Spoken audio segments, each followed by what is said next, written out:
咩係 InnoLife？ 呢個咧係我哋其中一個好重要嘅平台咧，幫助我哋嘅一啲新科技咧係走出去嘅。科技創新咧離唔開就係制人，咁所以咧我哋一定係要多啲交流、多啲碰撞咧，我哋先至會有新嘅意念。CMA 加或者 CMA Plus 咧，我哋有第二個名嘅叫 CMA 加，加咧就係家庭個家。我哋成個家庭一樣咧，希望咧將科技透過檢測去到一個產品我哋好好推廣佢變為一個商品，最尾經過香港咧走出海外。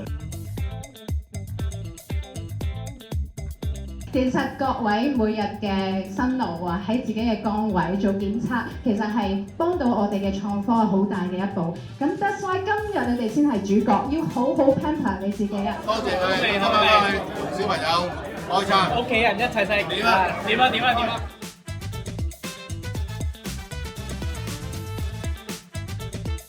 I'm just very happy to be part of all this. Namaste.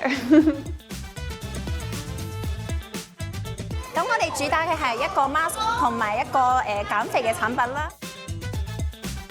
Hello， 我哋係 Anya， 我哋係一個有機棉嘅衛生巾。咁就多謝 CMA 今次咧就俾咁好嘅機會我哋去接觸咁多唔同嘅 stakeholder， 認識到我哋呢個品牌。今日我哋成績好好啊，個同事好好幫手。我哋咧有100盒小麵咧，今日而家要賣剩2盒咋。希望呢個可以喺香港殺出一個血路。將重慶嘅產品帶嚟香港。今日嚟到呢個 CMA Plus 嘅活動咧，我覺得見到好多唔同嘅廠商啦。咁有啲係由國內嚟㗎啦，有啲係香港嚟本地嘅廠商啦。咁大家聚首一堂咧，就好多唔同嘅嘢都可以聯成咧，可以去合作下。所以呢個活動咧非常之好。希望你 CMA Plus 咧搞多啲咁樣嘅活動。今日咧嚟參展嘅一啲團體啊、公司啊同埋品牌。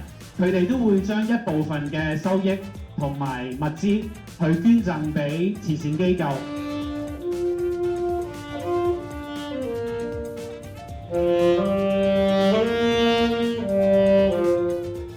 咁咧，希望大家喺呢度一齊探索，咁咧就一齊咧感受到我哋呢個歸屬感同埋呢個溫暖。祝大家有一個好有意義嘅下午。